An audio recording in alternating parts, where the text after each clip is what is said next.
جو قرآن کریم کی آیت کریمہ آپ کے سامنے پڑھی ہے خطبے میں،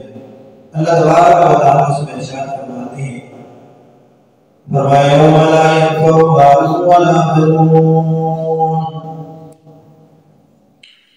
یوم لا ينفع مال ولا بنون الا من اتى الله بقلب سلیم۔ اور دنیا والوں میدان محشر وحشتوں کا دن ہوگا،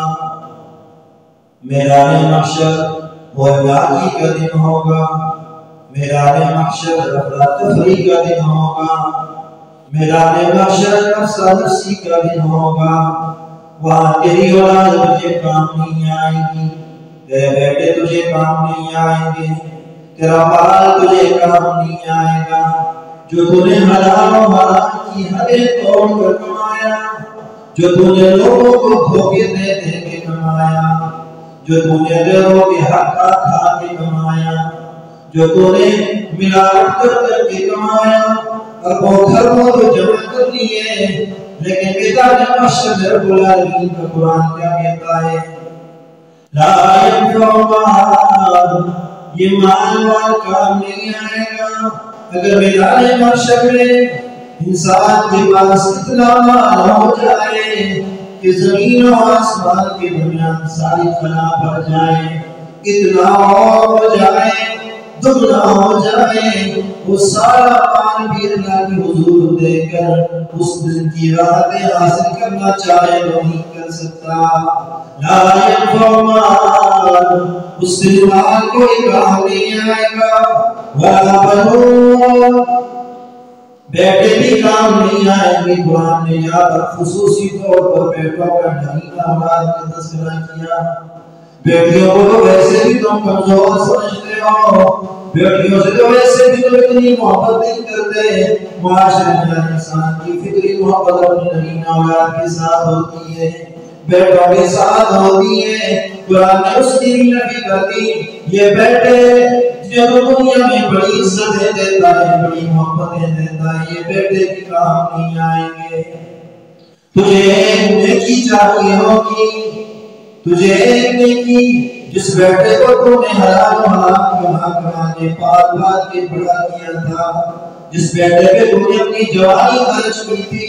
جس بیٹے کے لیے تو نے اپنی نیندیں قربان کی تھی، دیدار قربان کیے تھے، وہ میدان محشر میں وہ بیٹا تجھے ایک نیکی دینے کے لیے تیار کوئی نہیں ہوگا۔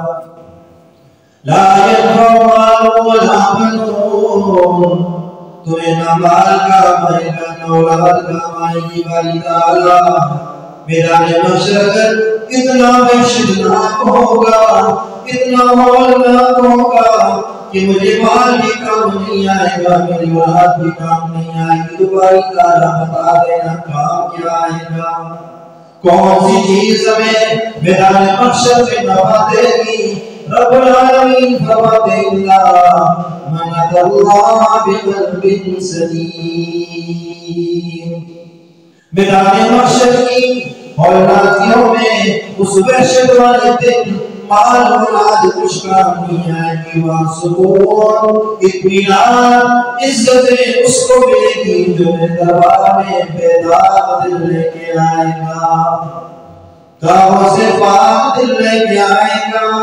بدعمالیوں سے پاک دل لے کے آئے گا۔ وہ دل وہاں پہ ملے گا ایک بندے کو کام آئے گا، وہ دل ہی کو ہوگا جس دل کو دیکھ کر میں فیصلے کروں گا، وہ دل ہی کو ہوگا جس کے دل میں جتنا میل ہوگا وہ اتنا نیچے ہوگا، جس کے دل جتنا بیدار ہوگا وہ اتنا اونچے درجات پر فائز ہوگا۔ یوم لا ينفع مال ولا بنون الا من اتى الله بقلب سلیم۔ صرف صاف ستھرا نکھرا ہوا دل کا حضرت ابراہیم علیہ السلام پر بھی اترتی ہے، میرے خلیل دنوں کو بھی دھویا کیجیے، اللہ کے دربار میں داغدار میں نہیں چلتے، اللہ کے دربار میں میدان محشر میں بیدار دل چڑھی ہوں گے، داغدار میں دلوں کو دھویا کیجیے۔ خلیل اللہ فرمانے والی تعالیٰ دل کو تم نے سینے کے اندر چھپا کے رکھا ہے، کوئی پانی پہنچا سکتا کوئی نہیں، نکال کے دھو سکتا کوئی نہیں۔ کہاں سے پانی پہنچائیں، کس چیز کے ساتھ اس کو مانجیں، کس چیز کے ساتھ اس کو صاف کریں، صابن کیا ہوگا، شیمپو کون سا ہوگا، پانی کہاں سے آئے گا، کون پہنچائے گا؟ رب العالمین فرماتے ہیں میں نے دل سینے کے اندر چھپا کے رکھا ہے، اس دل کو دھونے کے لیے تجھے ہینڈ پمپ کے پانی کی ضرورت نہیں، اس دل کو دھونے کے لیے تجھے چشموں کے پانی کی ضرورت کوئی نہیں، اس دل کو دھونے کے لیے دریاؤں سمندروں کے پانی کی ضرورت کوئی نہیں۔ باری تعالیٰ پھر کون سا پانی ایسا ہوگا جو میرے دل کو دھونے گا؟ رب العالمین فرماتے ہیں میرے خلیل پانی تو دنیا کے ان سے تو دنیا کی چیزیں صاف ہوگی، میرے دل نے یہ رکھا ہوا ہے یہ صاف ہوگا، تیری آنکھوں سے کہنے والے ندامت کے آنسوں کے ساتھ صاف ہوگا۔ کبھی تنہائیوں میں بیٹھ کر جب دل میلا ہو جائے، جب دل گندا ہو جائے، برتن گندے ہو تو مانجنے کے لیے بیٹھ جاتے ہو، دھونے کے لیے بیٹھ جاتے ہو، کپڑا گندا ہو جائے تو دھونے کے لیے بیٹھ جاتے ہو، کبھی دل گندا ہو جائے تو رات کی تاریکی میں میرے دربار میں آ کے بیٹھا کرو، ندامت کے اشک بہایا کرو، تیری آنکھوں سے بہنے والے دو ندامت کے اشکوں کے تیرے دل کو شیشے کی طرح صاف کر دوں گا۔ اور یہاں سے دنیا کے در میں قیمتی ہے، یہاں سے دنیا میں اتنی قیمتی ہے کہ دنیا کے اندر آپ کی آنکھوں سے نکل آئے گندا دل صاف ہو جاتا ہے، دھل جاتا ہے، لیکن میدان محشر میں یہ پیر بہت ہو جائیں گے۔ دنیا کے اندر تو آنسوں کی بڑی قیمت ہے اللہ کے دربار میں، لیکن میدان محشر میں اگر کوئی آدمی اتنا روئے کہ آنسوں کے دریا بہا دے، وہاں پہ کوئی آنسو کام نہیں آئے گا۔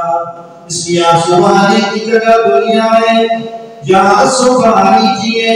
خدا دلوں کو دھو لیجیے، صاف کر لیجیے،